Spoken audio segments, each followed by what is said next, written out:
Not already, please silence your cell phones. I remind you of our special exhibit on the second floor, Spirits of the Passage, the story of the transatlantic slave trade. We have a program planned in conjunction with that exhibit on Thursday, May 30 at 6 p.m. Deep-sea diver and author Michael Kottman will discuss his book, Shackles from the Deep, Tracing the Path of a Sunken Slave Ship, A Bitter Past, and a Rich Legacy, which details the years he spent researching the origins of the Henrietta Marie and exploring the vessel's sunken remains off the Florida coast. That will happen here in this space, and then Spirits of the Passage will be free for that program. And it is co-sponsored by our friends in the Mississippi Humanities Council. We thank them for that, and we hope that you will all be here Thursday of next week for it. Then at 11 a.m. the next day, Ebony Lumumba, Assistant Professor of English at Tougaloo College, First Lady of Jackson, and former Eudora Welty Fellow, who also gave an excellent History's Lunch several years ago on quilts in the work of Eudora Welty, will kick off the Mississippi Civil Rights Museum's summer reading program with Jeanette Winter's Follow the Drinking Gourd. So if you have young children, we hope that you will remember that, and those will happen throughout the summer. Check our calendar. And then I hope that we'll see you here next week for History's Lunch, when our speaker will be our very own Hezekiah Watkins, discussing his new book, Pushing Forward, the Story of Mississippi's Youngest Freedom Rider. Our thanks to the Mississippi Historical Society for making today's program possible. They have helped bring in Stephen Berrey, who will present The Jim Crow Routine, Everyday Performances of Race, Civil Rights, and Segregation in Mississippi. Berrey is Assistant Professor of American Culture and History at the University of Michigan, where his research explores the relationship between race and culture in the 20th century. Mia Bay of Rutgers University wrote that his book is a path-breaking study of segregation and desegregation in 20th century Mississippi. Berrey makes outstanding use of the concept of performance to illuminate the everyday practices and often unwritten rules at play in Mississippi's race relations. The result is an insightful book that reminds us that segregation was never just a matter of law and shows us that massive resistance was almost as quotidian as segregation itself. Help me welcome Stephen Berrey.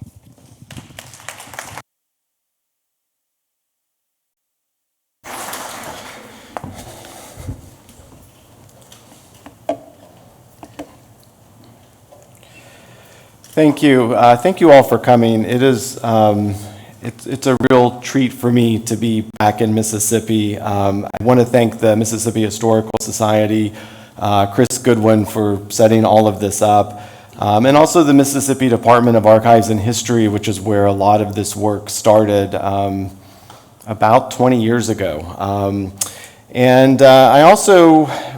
I think especially today, and walking through the museum, and this is the first time I've been here, I was thinking especially today about Unita Blackwell, who passed last week. And I was thinking about this incredible civil rights crusader, and I was reminded of myself as a young graduate student some 20 years ago, sitting around a kitchen table talking to her, and was reminded that if there's anything that I've learned about race, about Mississippi, about Jim Crow, about civil rights, it's from conversations with people like Unita, with Ed King, with Raylani Branch, and all kinds of other people. And so I'm thinking of her in particular today, but I'm also thinking about coming back here and all the people who really were part of what this book was. So what I would like to do today is essentially three things in talking about this particular book. I'd like to talk a little bit about why I wrote this book, why performance, why that became the thing I used to think about segregation and civil rights in Mississippi, and then to talk a little bit about what it tells us about Jim Crow and its legacy, or its legacies, I should say. So first I want to start, though, with why I wrote this book. And it actually, in many respects, goes back to this guy, Richard Wright. And in 1937, Richard Wright published an essay called The Ethics of Living Jim Crow. And in that essay, it's this whole series of incidents and stories about growing up in Mississippi, about growing up in Memphis, of these interactions he has often with white people, often that end in violence or the potential for violence. And one of the stories that he tells in there about his own experiences is this account of stepping onto an elevator. And it's at the very end of this essay. Richard Wright has an armful of packages. He's running an errand for someone, and his arms are full with packages. He's wearing a hat, which would have been the custom of the day. And as he steps onto this elevator, there are a couple of white people already in that elevator. One of those white gentlemen takes Richard Wright's hat off of his head and sets it on top of these packages. And as Richard Wright describes it, he has a couple of choices here in how to respond to that. We might think that in the present you would just simply say thank you. But he also knows that as an African American in Jim Crow America, that to say thank you to a white person for doing a favor for you is acknowledging some level of being equals. And that was risky of either he could get verbal abuse, he could be punched, violence, something like that. So he knows that that's not a good option, right, if he wants to avoid the possibility of harm. The second option would be, which is the option that's expected in Jim Crow America, is for him to give this sort of sideways grin that acknowledges that, yes, I understand that you've taken the hat off. I also understand that I'm a black man and that you've done this favor for me, but I'm not in any way suggesting that we're equals. He finds that distasteful because he realizes that to do that is to essentially acknowledge this sort of that we're not equals. And at that point, and again, it's sort of imagining Richard Wright with these packages and with the hat, that he stumbles upon a third possibility in the span of maybe half of a second in which he pretends like the packages are about to fall. He creates this distraction. And it's in that distraction that suddenly this little moment has passed. The other two white people on the elevator have probably forgotten that there was something else that had happened. And as he says at the end, he was able to maintain some shred of dignity through this sort of third option. And thinking about this story had me thinking a lot about all of these other performances in the Jim Crow era and about the ways in which, Richard Wright talks about it a lot, about sort of this always having to think about what other people are doing, about what he's doing, and thinking about the kinds of stories that people tell about these sorts of incidents. It had me thinking about the ways in which Jim Crow is very much this everyday routine and all kinds of expectations, expected performances, and all kinds of mundane interactions. And I should say, too, that we don't even know what those white people in the elevator were thinking. We only know what Richard Wright is telling us that they were thinking, but we know that that was important to him and that he had already assessed the possible risks, right? And so thinking about all of these dynamics in everyday life had me thinking about everyday life in Jim Crow and thinking about interactions, about how these Jim Crow rules are defined in houses, on buses, and restaurants, and stores. Because what I realize, and especially in a place like Mississippi, is that we often talk about segregation as sort of this notion of isolation and of the separation of the races. But the truth is that especially in Mississippi, but in lots of other places in the South too, black people and white people were regularly together all the time. That they were in spaces like accidental spaces, like in this elevator or in somebody's home, or even in schools in which you may have an African American janitor in a white school, and you were going to have a white superintendent in a black school. So there's even ways in which in very segregated spaces, black people and white people were together all the time. So Richard Wright had me thinking about all kinds of things, this notion of pretending, of things he does with his face, with his body, and the ways in which those performances probably shaped a lot of people's lives in Jim Crow, Mississippi, and everyday life. And so I wanted to think about what those performances were, what they were if you were a black Mississippian, what they were if you were a white Mississippian. And so that's where a lot of this notion of thinking about performance comes from, is thinking about things like, this is a photograph from 1939 of imagining these kinds of spaces in which Again, black people and white people often in these shared spaces in segregated Mississippi in everyday life. So then the question is, what do I mean by performance? Why performance? And I should say, too, that this is, as much as I would like to take credit for this as an original ideal, that the truth is that people talk about racial performances all the time. And if we go back historically, Paul Laurence Dunbar, the famous African-American poet, talks in this poem about we wear the mask, is very much this discussion about when, in order to survive, both psychologically and physically, is that you often have to pretend. You often have to be safe. You often have to pretend what you're doing, especially in Jim Crow America, that there are ways in which you wear a particular mask. And so this idea of thinking about performances is not a particular new one. And I can tell you that of all the great scholarship on the civil rights era, that occasionally authors will mention that they'll talk about it as some sort of performance or routine or interaction. But I wanted to push that a little bit further and think about what does it mean to think about black people and white people performing every day. And both people, right? It's not just that there's an expected performance for African Americans, there's also an expected performance for white people as well. So I wanted to think about what that meant. And I also, that then sort of led me into thinking about all of these things with performance that there are all kinds of metaphors that we can imagine about what that means. And so we might think about the stage itself as key to a performance. So what does it mean to think of houses as a stage, or the interior of a bus as a stage, or the inside of a school as a stage? I wanted to think about what those things meant.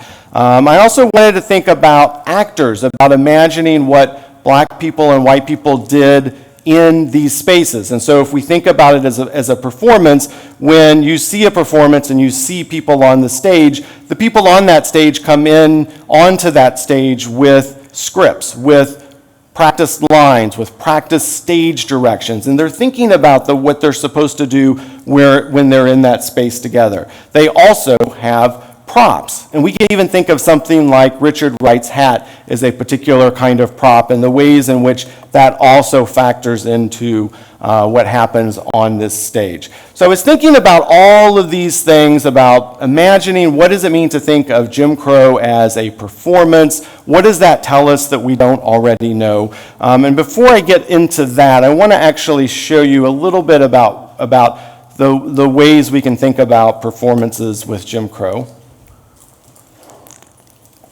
and to make this tangible so that it's not just sort of this abstract and it's like, oh, that seems interesting or clever, but to say actually that there are some things that we can learn about Jim Crow from thinking about it as performances. So imagine we have these 2 points, point A and point B, and if you're a white person in Mississippi, in Jim Crow, Mississippi, and you're walking down the sidewalk, your journey down that sidewalk is likely to look something like this arrow that's slowly making its way across the screen. That you're moving from point A to point B uninterrupted, not necessarily thinking about anything, one steady motion. But if you are an African American in Jim Crow, Mississippi, there was a custom. You were expected to step off the sidewalk if there's an approaching white person. So we might imagine that it looks something like this. There's an approaching white person here. You step off, you wait, you step back on the sidewalk, you take off again. Oh, but wait, there's another white person coming. You again step off the sidewalk, you wait for them to pass, you step back on, heading back again towards point B. And once again, another interruption, you step off, you wait, you come back on, and eventually you make it to point B. And so thinking about performance was very much about thinking about, like, what does that look like? And this sort of visual of not just the time involved, like we could say that, right? Well, so that takes 60 more seconds maybe for somebody waiting to step off the sidewalk. But it's also thinking about sort of this whole disruption at these various moments in which there's not simply a matter of you're just simply walking because you have to go pick something up at the store or you're headed to the post office, but that you're always thinking about these things and that you know that those are the stage directions, that those are the things you're supposed to do to step off the sidewalk. And so for me, performance was thinking about what does that look like, and then what does that mean if you are a white Mississippian or an African American in Mississippi? Like, how is your daily experience different, right? And this is one way to think about it. You're a white person in Jim Crow, Mississippi, you don't have to think about these things. Convenience. This, disruption, distraction, interruptions, inconvenience. So it's one way to think about the ways in which Jim Crow plays out in daily life. And it's not just with sidewalks. We can think about it in all kinds of other ways, including with this well-known photograph from Belzoni, 1939, of somebody walking up to a theater. And of course, again, thinking about segregation, you usually had some form of segregation in theaters, not just in Mississippi, but in most places across the South. And it wasn't just that it was separate, but it was often in the worst part of the theater, which at that time was usually the balcony. Balconies were usually, sometimes the angles to the screen were off. Sometimes the balcony was hotter, it was harder to hear, it was often close to the projector and away from the speakers. And so in all of these ways, everything about the experience is worse, right? That it's more inconvenient, it's less pleasant, including even the extra steps it takes to get there. Same thing if you're walking into a restaurant and you have to head to the back of the restaurant to enter. Extra steps, right? Imagining what this means on daily life, thinking about both the actual physical steps, the time involved, but also the psychological aspects.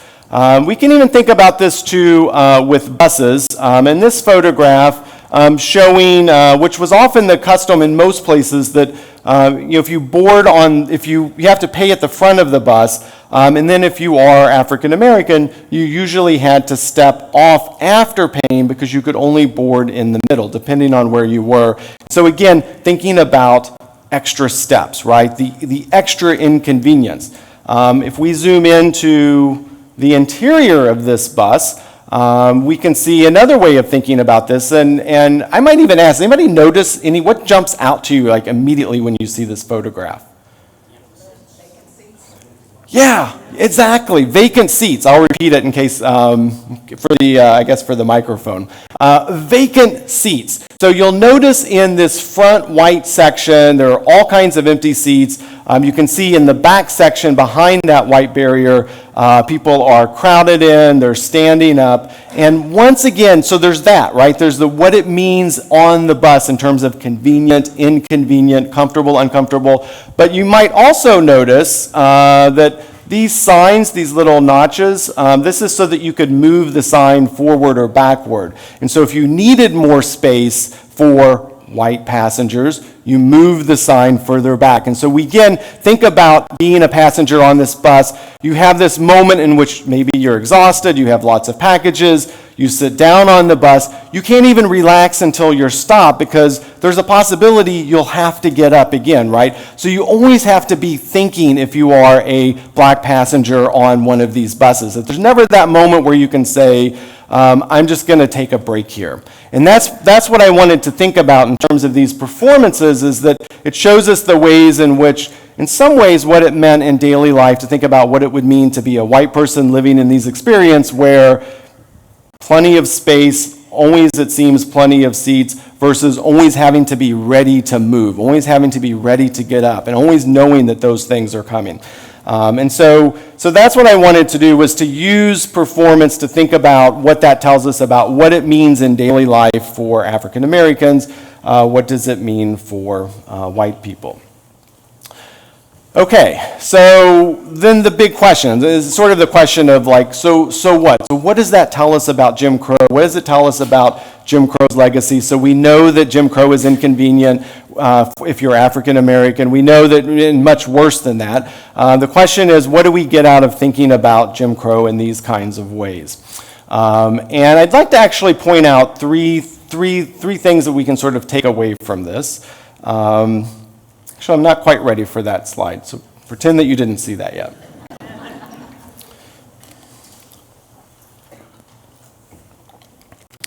So one thing that occurred to me is I started digging into this sort of thinking about the ways in which black people and white people interact, and looking into this, essentially looking for the scripts, right? Looking for, well, what are those lines? What are the things that where people learn this is what you do and this is what you don't do and what you can do and what you can't do, and thinking about like where all of that comes from. It had me thinking about the original segregation laws. So 1881, Tennessee passes a measure that mandates separate cars or separate sections on trains, which comes out of all kinds of things happening on the trains and some interracial incidents, some violence. But they pass a law that segregates the trains. We start to get lots more laws like that all over the South in particular. But here's the key. In 1881, when they passed that law, they actually made an exception.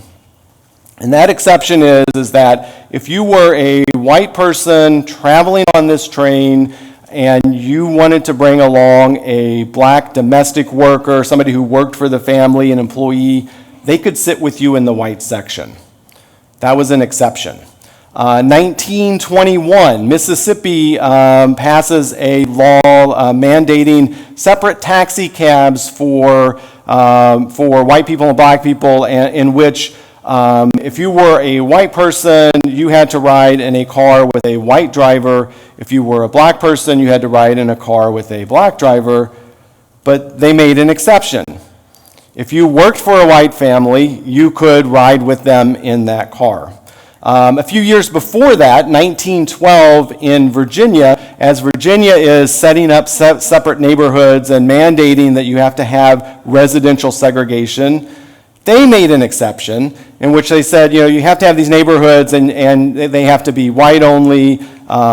Their exception, very similar, that you could have a black employee living on your premises in some connected but separate house, but that was an exception that was acceptable.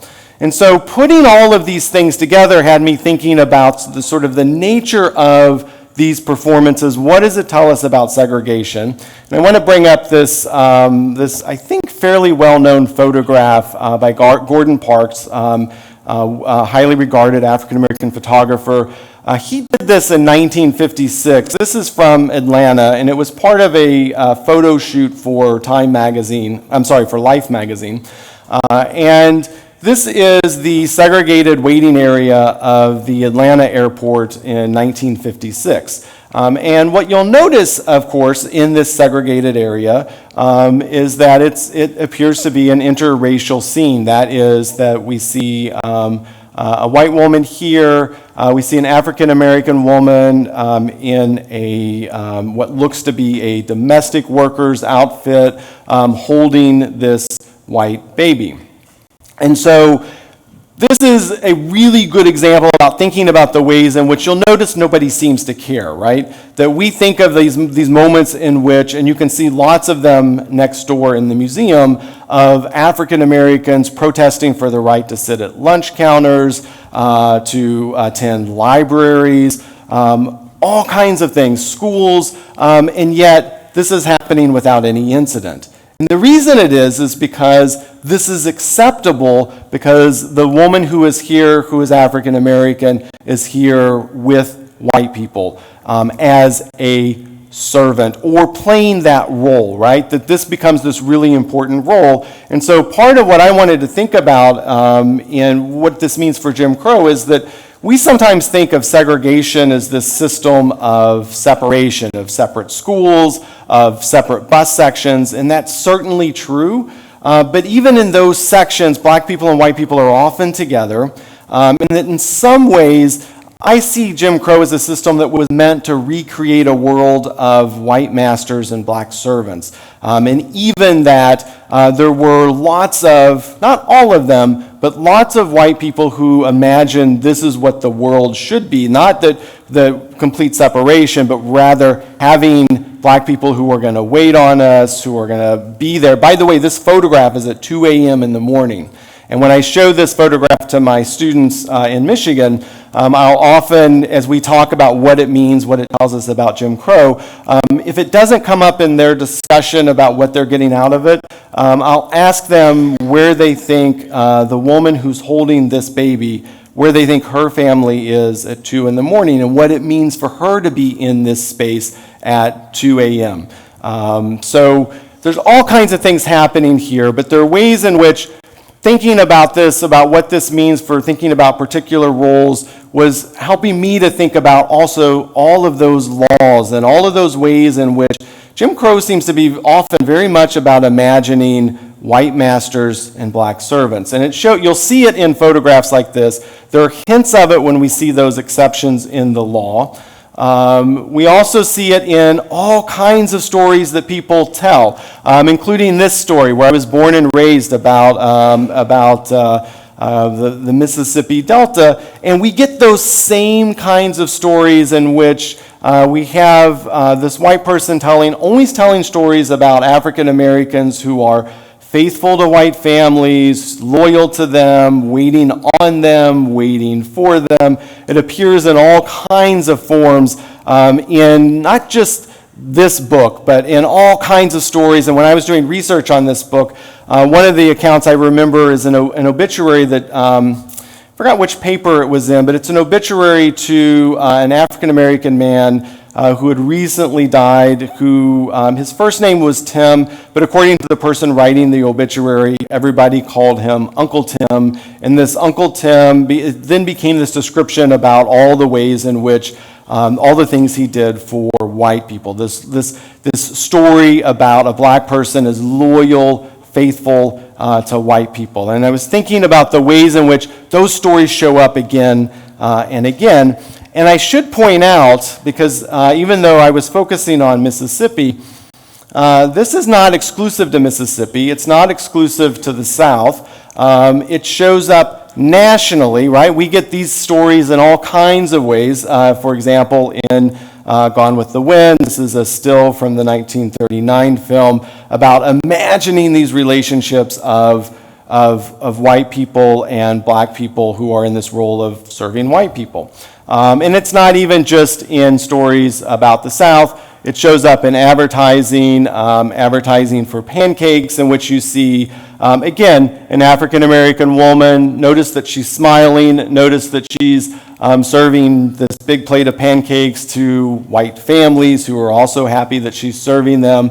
It shows up in Cream of Wheat. Again, notice the servant outfit. And notice here, too, a black person waiting on this white couple with root beer, right? So again, national. This is a story that a lot of people like to tell and continue to like to tell, imagining these stories in which African Americans are in the role of servants, or if not servants, even entertainers, but always doing something for white people. And what I wanted to do as I was thinking through these performances is what that meant for thinking about what it said about segregation, this imagined world of, and the word that I use is intimacy, is of white people imagining this certain kind of intimacy of not only trying to imagine black people as servants, but imagining them as willing servants, and using phrases like, she was like family, right? That phrase comes up a lot, that it implies a certain sort of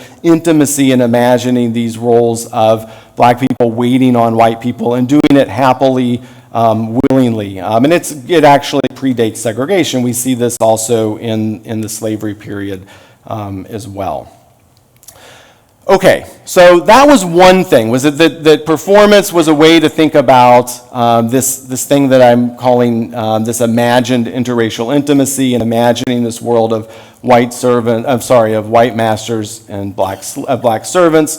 The second thing that jumped out to me in thinking about these performances was in terms of African American responses and what it tells us about thinking about how you respond to this setup, how you respond to these expectations.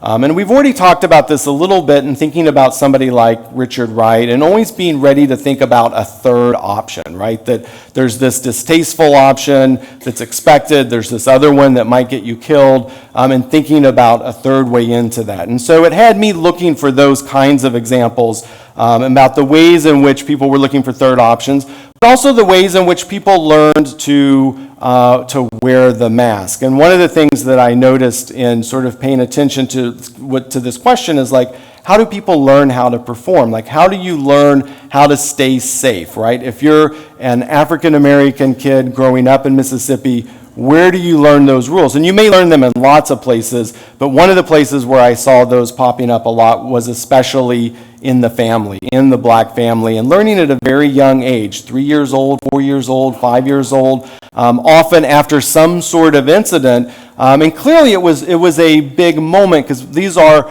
people talking about this in interviews some 50, 60 years later about that moment in which they learned, oh, I can't say this to a white person, or I have to be careful when I'm on the bus. And so part of it was thinking about how people learn these lessons of survival, lessons of wearing the mask. It also had me thinking about the importance of spaces that are more or less exclusively black or even exclusively white. And in this case, this is a scene from Clarksdale, 1931, and it's a fascinating photograph because it's actually not entirely a crowd of African Americans, because you'll notice that there is this one white guy in the back in a uniform. But what fascinates me about this photo and what it says about thinking about African Americans in Jim Crow, Mississippi, is he's the only one looking at the camera, right? He's looking, or seems to be looking at the camera, seeing this photographer who is taking this picture, and they're not paying any attention to him. They're not paying any attention to the photographer. They're in their own space, and according to the notes on this photograph, the woman in the center is doing some version of a jitterbug, and everybody is standing around her watching. And so thinking about what it means to focus on these particular spaces. Another space, schools. So even though schools were segregated, one of the things that meant for African Americans is that this is a place where you actually could learn about African American heroes in history, you could learn about the culture, you could talk about all kinds of things that would not happen in a white school, or probably even later with a white teacher. And so thinking about the value of these spaces that are also important to Jim Crow, but are behind the scenes or behind the staging of when black people and white people are together. The other thing that came out of thinking about how African Americans respond to Jim Crow and what performance can tell us is that I saw a lot more militancy than I had originally noticed before. And I'll give you one example of this. In 1954, Eddie Knoll in Holmes County was in an argument. He shot an African American guy. He shot and killed a white person. Eventually, 3 white people were dead, including one law enforcement official. He escaped. There was this massive manhunt for him. Maybe 500 people were searching for this one guy. He was in hiding for a couple of weeks. The manhunt was law enforcement officials. It was also random white people in the community who had guns, and according to some reports, were also drinking a lot. So it was this kind of scary situation. At one point, some of Eddie Knoll's family were thrown in jail. There were reports of abuses in the black community. What interested me about this story, though, is the ways in which the account was told differently in the white newspaper, the mainstream press, versus in black newspapers, including at that time the Jackson Advocate, but also even years later how people talked about it. So in the mainstream press, it became this story about this crazed black man who went after white people, shot and killed a bunch of white people, dangerous guy, dangerous criminal. And in the Jackson Advocate, the report was not about Eddie Knoll as this sort of crazy guy, but rather there was some suspicion that he had been upset about how he had been treated as a military veteran coming back to the country in a place where he didn't have the equal rights of a white person. And they also were talking about the manhunt itself and all of these ways in which people in the manhunt were shooting up the black community and essentially going into the black community and tearing things up looking for this one person, Eddie Knoll. He eventually turned himself in. and ended up in a state asylum until 1972, and then he was released quietly and left the state and lived there until his death in the 1990s in Fort Wayne, Indiana. But 50 years later, 1994, which this is how I stumbled across this story, Eddie Knoll's name pops up in some oral interviews that some high school students in Holmes County are doing in the local community in Holmes, talking to local African Americans about their experiences growing up in Holmes, and they're talking about Eddie Knoll. And what they said is, 50 years later, this one black guy made 500 white people move, and he's referring to the manhunt. That's exactly how it was described in the Jackson Advocate. The size of the manhunt was downplayed in the mainstream press, and it tells us something about sort of subtle ways in which people are making sense of this world, and the ways in which Eddie Knoll, because of him responding to this manhunt, of what he represented as a form of militancy, challenging Jim Crow norms, at least in the eyes of the people who were telling that story. So an important legacy for militancy.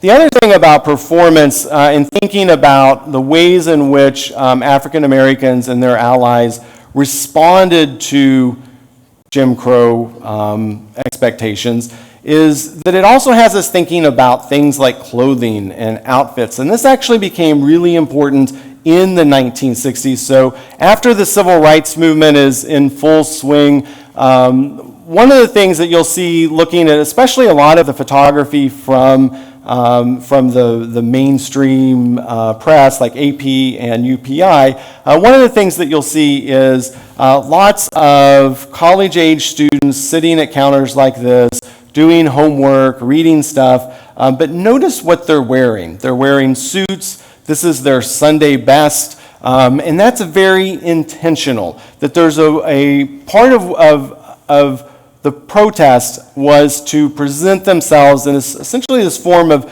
middle-class respectability. In part because they knew that this plays well. They knew that this would play well nationally. That when this photograph of what's happening in the South shows up in places like Chicago, New York, that it's going to be a photograph of respectable people, people who look like they simply want maybe even a slice of this cake that is sitting on the other side of this counter. So you get this very intentional performance of a certain kind of respectability that's meant to win sympathy and support.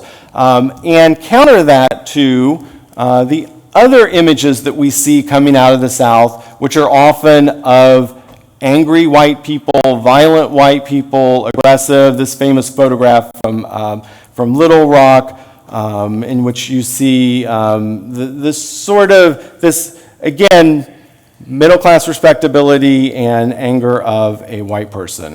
Or we see it right here in Jackson. And you'll notice like this photograph is the way in which it's set up, that virtually everyone in this photograph in the background, almost all of them are men, which is not quite the case for who was actually there, but it's set up in a way that also suggests a certain kind of violence of white working class agitation, and again, juxtaposed with respectability, African American middle class respectability, which showed up in the civil rights movement. So part of thinking about performance was thinking about the ways in which people are intentionally thinking about what you wear, and setting up images that will play in particular kinds of ways. Lastly, I want to think a little bit about legacies. So I talk a lot in the book about thinking about sort of imagining all of these sort of everyday scenes in which there are these expected performances. And part of that is to say is that imagining Richard Wright stepping onto that elevator, that's a description that suggests there are all kinds of informal rules for Jim Crow, all kinds of customs, and that it's decentralized, that the enforcement comes from the people who are in the elevator, it comes from other people who might see it. And so thinking about the ways in which Jim Crow was very much a system, even though we have all of these laws in place, it's very much enforced by what local people do, about the ways in which they interact with each other in everyday life. And one of the things I notice is that that's changing in the 1960s. So you get this sort of informal Jim Crow system of black people and white people interacting in everyday life. And in the civil rights era, what do we get? We get a much more centralized response. We get lots of activists, thousands of activists arrested, thrown in jail, and one of the sort of natural responses to think about is like, well, of course, people were protesting, and so they were arrested and thrown in jail, but that isn't a natural response at all, and previously it used to be informal. You would see a lot of overt violence out in public.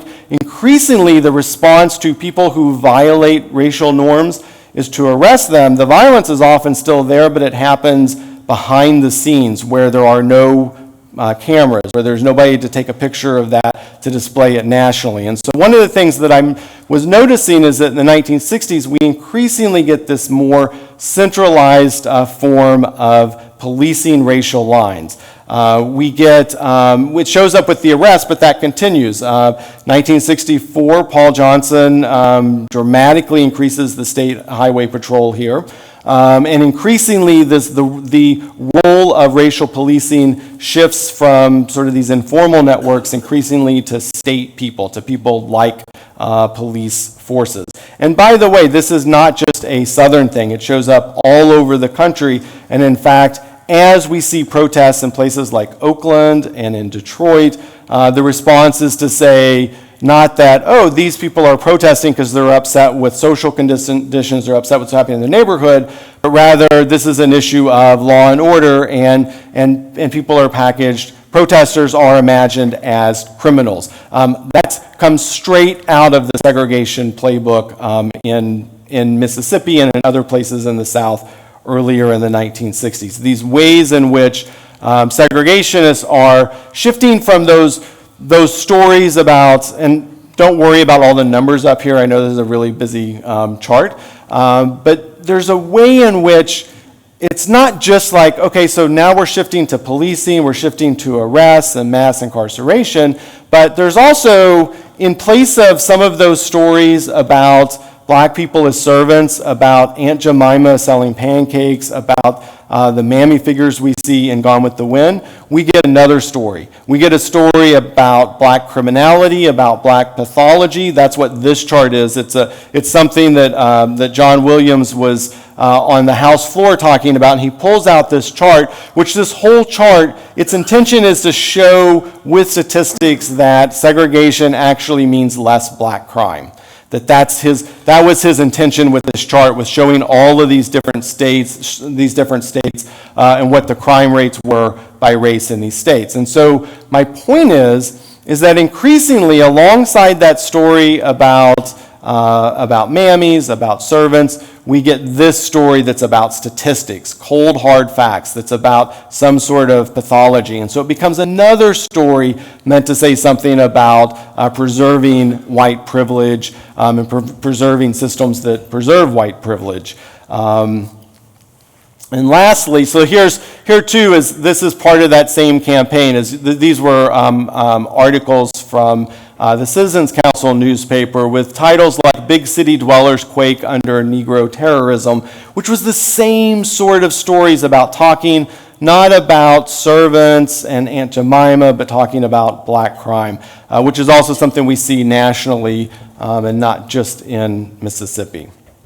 And I should note too that as we see this transition to statistics and crime, that we do still see those same kinds of stories that are imagining white people and black people together, supporting each other, often with black people in servants' role, including in this novel and film, The Help. So in conclusion, my goal was to look at how Jim Crow functioned in everyday life, to think about how it changed what it meant to be white, what it meant to be black in Mississippi, and also to think about ways that it didn't change. And I might just add as sort of an epilogue that as I was finishing writing this book a few years ago, as I was finishing this book, we were talking about some other things that were happening. Trayvon Martin had just been murdered by George Zimmerman. Not long after that, there's Michael Brown Jr. in Ferguson. There's Tamir Rice in Cleveland. There's Sandra Bland in Texas.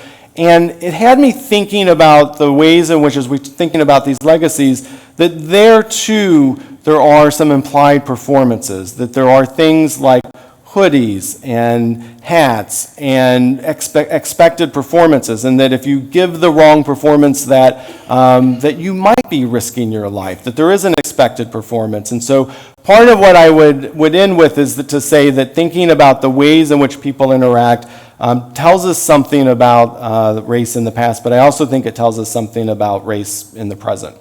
Thank you very much.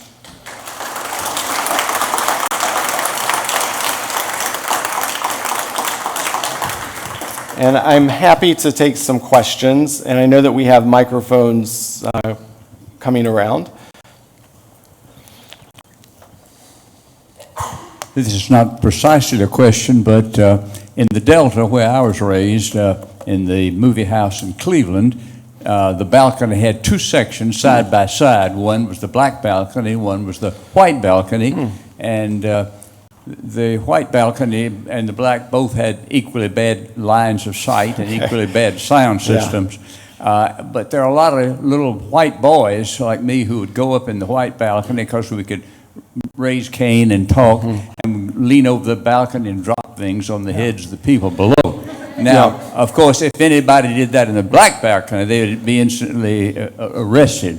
And a famous white journalist in North Carolina named Harry Golden, I believe, said in a book explaining the South to other parts of the country that in the South we had vertical integration and horizontal integration. That is, you could stand up white and black people together. They could be in line at the Kroger store, and there was nothing wrong with that.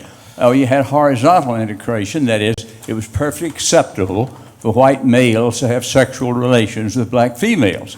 But the one thing we didn't do in the South, you couldn't sit down together. So that was part of the code that you were describing. Right. Yeah, and I would say, with the exception of, like we see in that Atlanta airport, you could sit down beside somebody when you're holding the baby, and that all of these various rules. Thank you for that. Thank you for that comment. Hi. Like the previous speaker, I grew up in the Delta also. Okay. But I grew up with that single balcony. There were no whites in the balcony in Hollandale. Only blacks, and we went up the stairs, and we were on hard benches. We were not on soft chairs, and we dared not throw something down on the white folk, although we did it. Okay, so that was the difference. I wanted to make that in that situation, but I was interested in Richard Wright's performance, because I can relate to that. Growing up in the Delta in the 30s and 40s, and later going to Vicksburg, we had ways in which we avoided that superior inferior attitude, because we did not feel we were inferior. So my scheme was, rather than say yes sir to white people, particularly those who were younger than I would say, that's right, I believe so. I would be dumb and say, But it was, for me, that was a kind of victory, because I did not say yes, sir.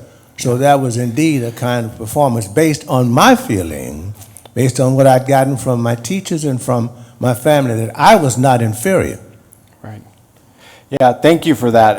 Absolutely, and I saw so many examples of that, of those ways in which sort of negotiating that, and I don't know that if I made that point, is that when people learned growing up about like how do you interact, that one of the important lessons was, but this is a performance, you are not inferior, and that message comes through again and again and again when people talk about learning these lessons as young children. And just a quick aside, thinking about like you don't throw stuff over the balcony, but you did, is I've come across examples of someone talking about how, the white colored fountain and the white water fountain, the colored water fountain, African-American guy talking about as a 12-year-old when nobody was looking, walking over and spitting into the white water fountain. And again, it's something if he got caught at, he would be in serious trouble for, but that's part of it, and I think it's part of my point is that those things are not insignificant, that they're really important both in thinking about sort of the psychological ways that you manage these kinds of systems, but also that I do think of that as an important sort of building up about that it's connected to bigger things like the civil rights movement. Thank you for that comment. Question for you. How you doing? Yes, hi. Presentation was wonderful. Thank you. Were the South African apartheid laws based off of our Jim Crow laws here?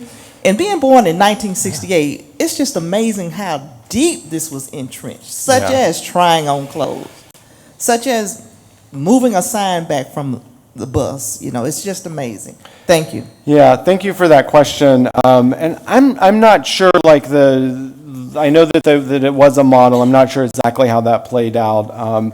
But it is, I take this point, though, that it became deeply entrenched. But it all, 1870s, 1880s, this is a moment in which people are still figuring out what does it mean post-emancipation, and white people are figuring that out too, and these laws sort of emerge slowly. I didn't talk about it much here, but one of the reasons why we start to see those laws in everything that I saw was, in fact, that a lot of white people are upset that post-emancipation, there are increasingly African Americans doing well, that there are an increasing number of African Americans who now have enough money to sit in the first-class train car, which wouldn't have been the case before, and which also meant they were getting ahead of some white people who didn't have that money, and that all of those things that emerge are happening 1880s, 1890s, about figuring out how do we renegotiate this system in a way that preserves white privileges. Thank you for that question. My question may be slightly similar to the previous speaker. I grew up in the Caribbean, the West Indies, and during the 1920s and 30s, U.S. foreign policy, especially in relationship to Latin America, was that Jim Crowism and Darwinism were similar in the superiority of the whites and survival of the fittest, based on Darwinism. Based on that kind of a philosophy, the United States sent the Marines into Latin America, the banana republics, quite frequently, based on the belief that white superiority and black inferiority, therefore the Latin American countries underdeveloped, not knowing exactly what they're doing, therefore America's got to go into the Latin American countries and show them, and teach them how to behave. And I'm wondering if Jim Crowism and Darwinism are not quite similar in that respect. Yeah, great question. I absolutely think so, and I didn't talk about it much in this talk, but it was, even though this is focused on Mississippi, I see this very much within a larger context of that it's not just about Mississippi, it's not just about the South, and it's not even just about the nation, that you see those same kinds of representations and the things that justify all of these interventions in places like the Dominican Republic and Haiti in the early 20th century are those, like if you look at the editorials, the caricatures of the people in those places look very similar to the ways in which African Americans are caricatured in minstrel shows in this same period, and in which they're often characterized as children who don't know any better, and the U.S. is going to come in and save them, and then they'll be able to take over when they're ready, right? This ideal that the U.S., and particularly white people in the U.S., know better and are at this advanced stage. I think that's absolutely connected to the same things we see in Jim Crow and the segregation era. Thank you for that. Good afternoon. I enjoyed the presentation. Thank you. I'm from Michigan. Where did you teach in Michigan? I teach in Ann Arbor at the University of Michigan. Okay, Battle Creek. Oh, you're from Battle Creek. Yeah. Awesome. Yeah, I told my grandparents I moved down in '84 for 2 months because it's too hot in the South, and that I would get them a nurse. And I've been here 34 years. Wow. Yes. He lived to be 99. My grandmother lived to be 94. Wow. Thank you. And it's still too hot. I had no idea it was going to be like 90 degrees. I think it's a testament to your presentation that so many of us identify with these images. I grew up in the 50s in Vicksburg and attended the Joy Theater, which was upstairs and all black. I am wondering, what do you see as the effect of these Jim Crow performances being played out today? The effect of, like, what does it look like in the present, or the legacy? The legacy. The legacy. Of those performances today. Yeah. That's a great question, and I don't know. I mean, it's because I've heard different stories about that, and I will say too that I think part of what came out of me wanting to tell these stories is that when I talk to people like Unita Blackwell, is that they told me things that I hadn't seen people talking about, and they're like, what does it mean in daily life? And so if it resonates, I think it's only because I was trying to listen to what people were telling me, and what I was seeing in interviews other people did. In terms of the legacy of Jim Crow,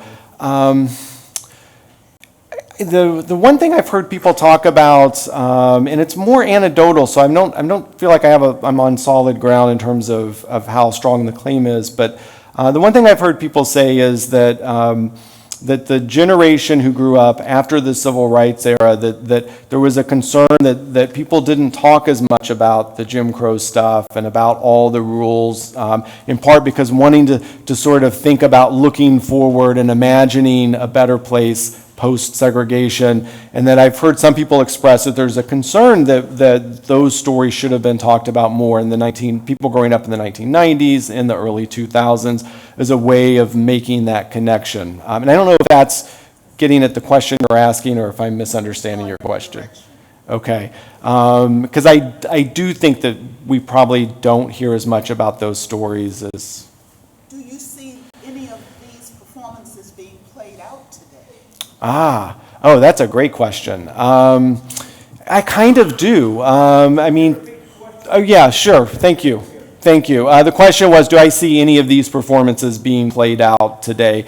Certainly variations on it, because I do think about, for example, if we think about Trayvon Martin, what did he do wrong? He was walking in the wrong neighborhood. He was wearing a hoodie.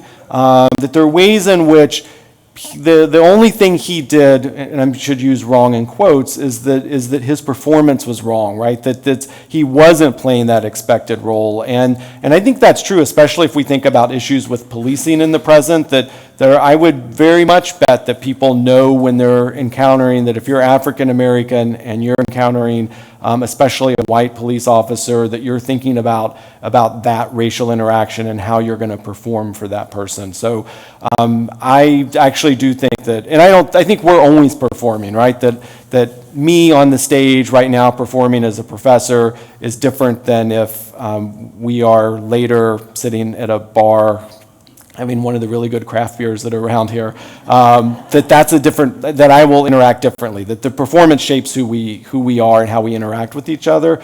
But the Jim Crow performance in particular, I would bet that there is some variation of that, and that people are thinking about it. Especially, it seems, increasingly in this era of Black Lives Matter, that there are ways in which those performances seem especially important and disturbing.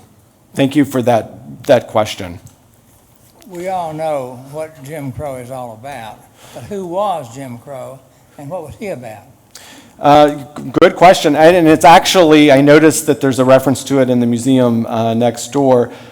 Jim Crow was actually a minstrel character, and I don't think it's a coincidence that there's this connection between blackface minstrelsy and segregation.